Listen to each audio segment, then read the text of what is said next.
나탈리 드류께 다시 한번 감사의 말씀을 드립니다. 유엔의 그 CRPD부터 최근에 나온 정신보건법의 지침에 이르기까지 아주 자세하고 그 핵심적인 개념을 아주 소상하게 잘 말씀해 주신 것 같습니다. 예, 그리고 이제 이런 기조 강의에 이어서 조금 더 이제 저희들이 질문과 대답을 하는 시간을 갖도록 하겠는데요. 오늘 그 수고해 주실 분은 WHO의 닥터 미셸 펑크라는 분이 되겠습니다. 이분도 마찬가지로 정신건강 및 물질 남용 분과의 그 법률 및 인권 분과의 팀장님으로 지금 일을 하고 계시고, 이번에 나온 그 정신보건법 지침에 거의 모든 것을 책임지고 이렇게 준비해 주신 그런 분이 되시겠습니다. 그래서 지금 미셸 펑크께서는 지금 줌으로 직접 연결을 하고 있고요. 그래서 지금 막 미셸 펑크께서 연결이 되신 것 같습니다. 오늘 그 저희들 질문과 통역을 도와주실 분은 그 새로운 경기도립병원장을 역임하셨고, 현재는 다원 정신건강의학과 의원에서 원장님으로 일하고 계시는 김성수 원장님께서 특히 지금 이 WHO 관련된 퀄리티 라이트의 그런 개념에 입각해서 한국의 그런 여러 가지 한국에서 이런 것들을 잘할 수 있는 그런 도구들을 개발하고 계신, 연구를 하고 계신데, 그래서 오늘 김성수 원장님께서 직접 나오셔서 이런 질문을 도와주시기로 했습니다. Nice to meet you, even online. Hopefully, Thank you very much. It's Yeah. a pleasure to be here. Thank Yeah. you for the invitation. Yeah, thank you for your attendance in a very early morning. Hopefully, I would like to meet you in recent time in person. Before this symposium, we collected the question, and we will gather the new question in real time. And Dr. Kim, Song-Soo Kim, will summarize and elaborate the questions, and then Dr. Kim will give you some important questions, and then your answer will be translated into Korean by Dr. Kim. Okay? Great. Thank you very much. Okay. Yes, good morning, Michelle. Thank you so much for your all contributions. So as Professor Ki said, we gathered some compilation of questions from the Korean audience connected by online. So I'll try my best to help you and all Korean audience who are very passionate on the recovery-based approach. So the first question is that, do you have any key considerations while you are developing WHO quality rights guidance? And when you answer the question, please speak some sentence by sentence for the sequential interpretation, please. Well, thank you for that question. It's actually a very big question, so it's hard to answer. However, 예, 질문에 감사합니다. 질문에 감사합니다. 굉장히 좋은 질문인데 굉장히 좀 대답하기에 쉽지 않은 큰 질문이네요. Sorry. well, one important consideration was the need to be able to translate the obligations that countries have, and hence different stakeholders have, to translate the obligations of the CRPD into practice. So we know in the mental health field, it's important to eliminate coercion, full respect of legal capacity, ensure participation. And so these are some of the important principles, and we needed to make sure that all our training and guidance materials were directly ensuring that those important obligations were put into practice on the ground. Yes. So, yeah. Sorry. Yes.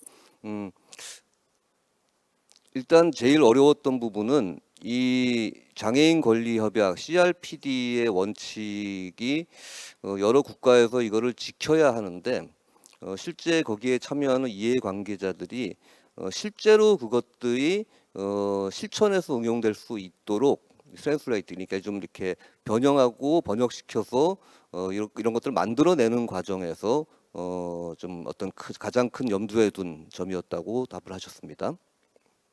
Okay, go on.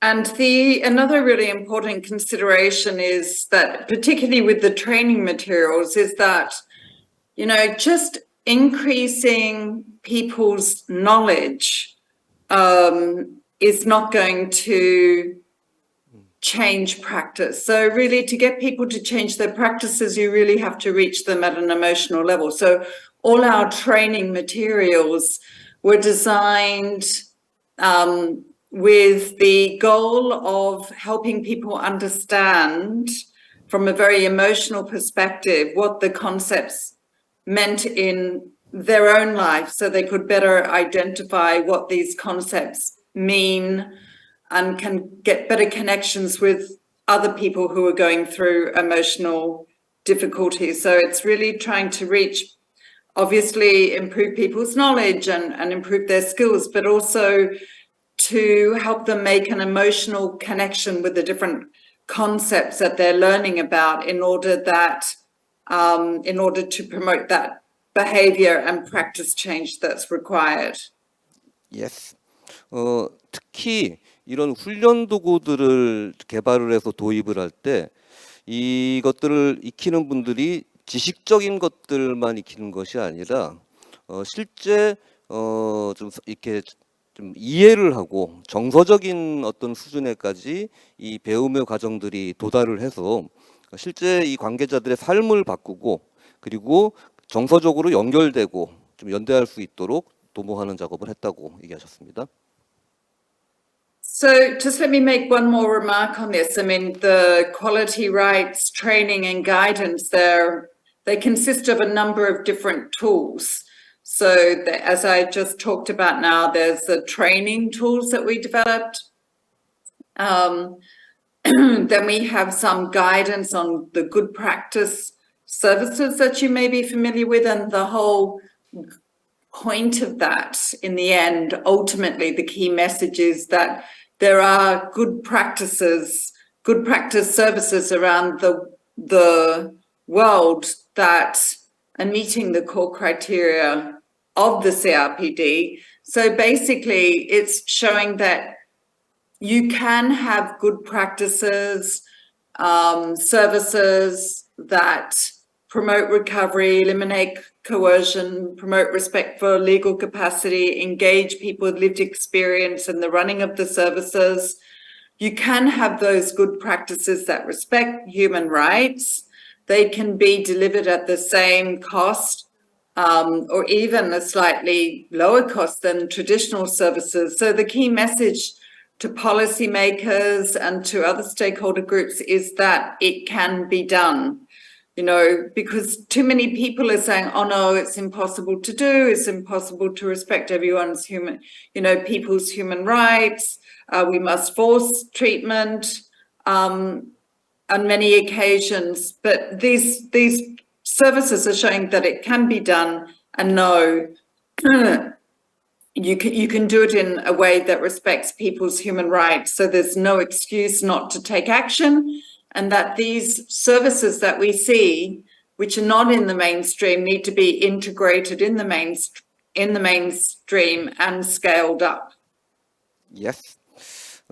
QR에서의 이런 훈련 도구들 그리고 모범 사례들을 연달아 개발하면서 좀 건네고 싶은 핵심적인 메시지는 실제로 CRPD에 부합하는 좀 모범 사례들이 존재한다라는 걸 말씀드릴 수 있습니다. 그래서 우리가 시도하면은 이런 좋은 서비스들을 가질 수 있고 서비스를 제공할 수가 있습니다. 그 안에는 어떤 법적 역량을 존중하는 거라든지 당사자들을 참여하는 거라든지 그리고 강압적인 치료들을 제거하는 것들이 포함될 수가 있을 테고 우리가 발견한 모범 사례들은 실제 기존 서비스들에 비해서 비용이 더 비슷하거나 적게 드는 경우들도 있습니다. 그래서 이런 것들을 선택해서 기존의 정신건강 서비스에 통합을 시키는 것을 이렇게 제안드리고 싶습니다.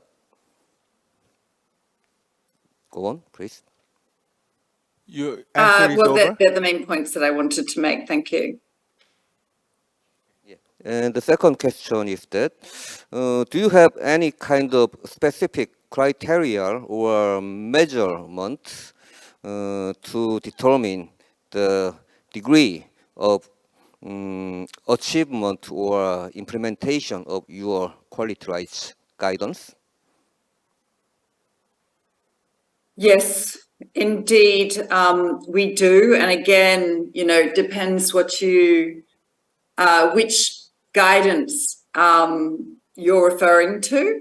So, for example, we have the training modules, the face-to-face capacity building, and the e-training as well.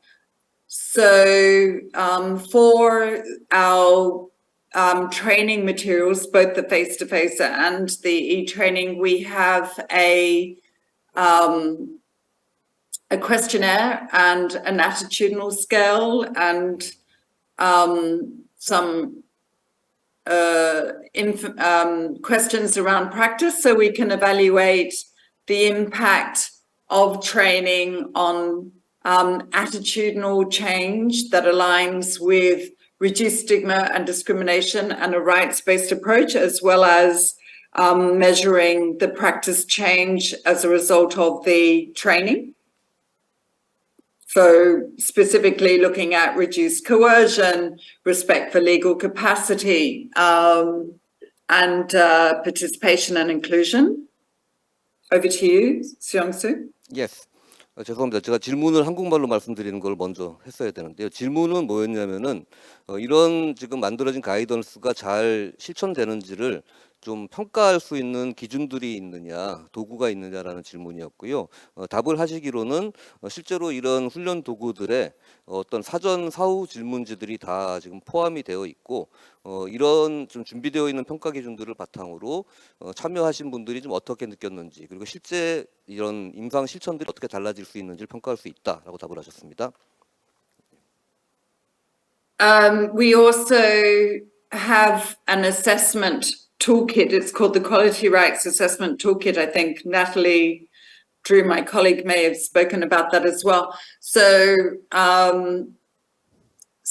we have a assessment toolkit which is able to measure the degree to which quality and rights are respected in services, whether they be inpatient or outpatient or community services. So by using that assessment toolkit before a transformation plan is implemented, and then after, we can measure the degree to which there have been improvements at the service level.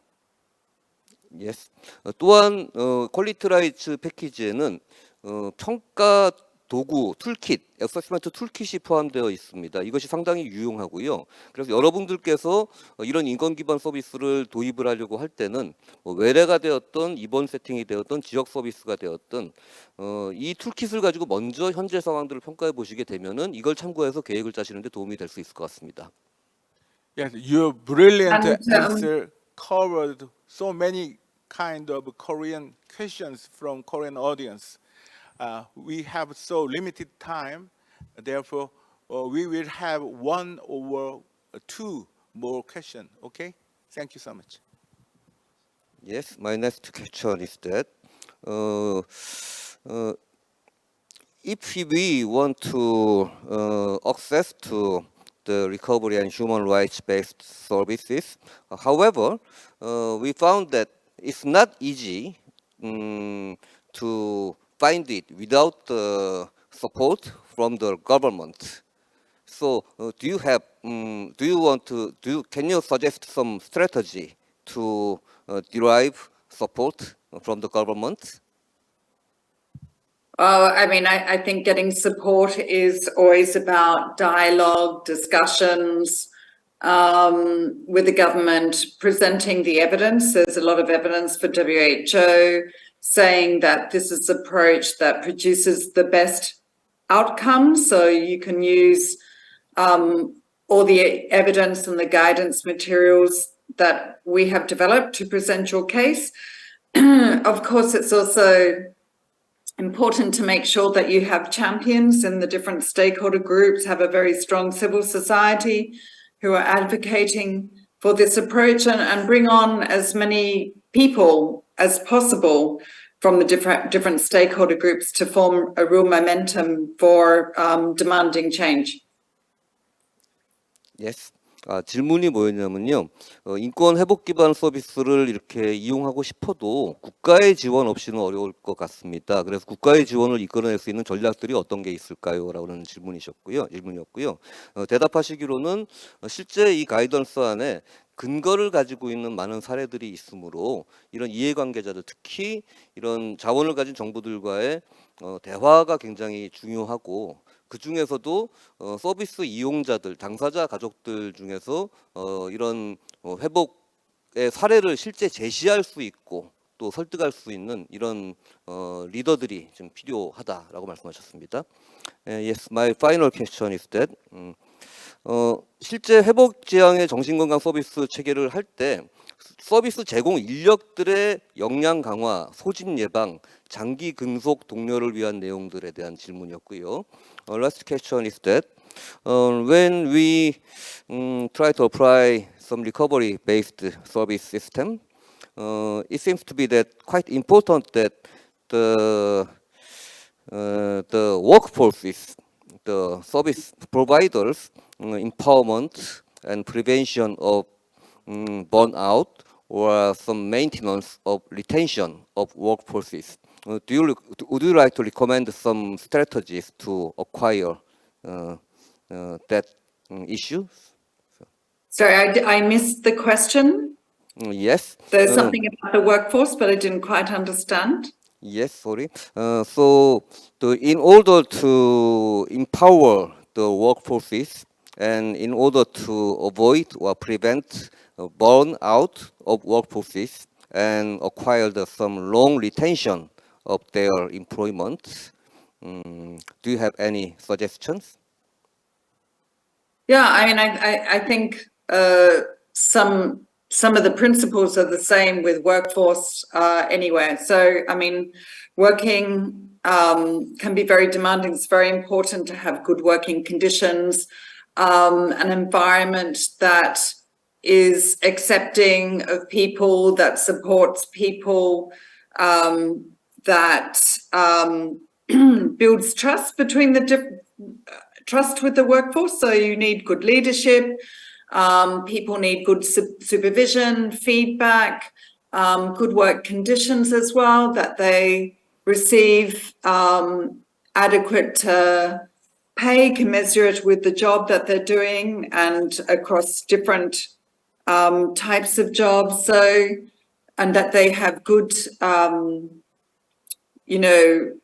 sort of good work conditions, opportunity for leave and recuperation. Yeah, so it's all about creating a supportive work environment with good working conditions and where there is also the demonstration of respect and support and trust.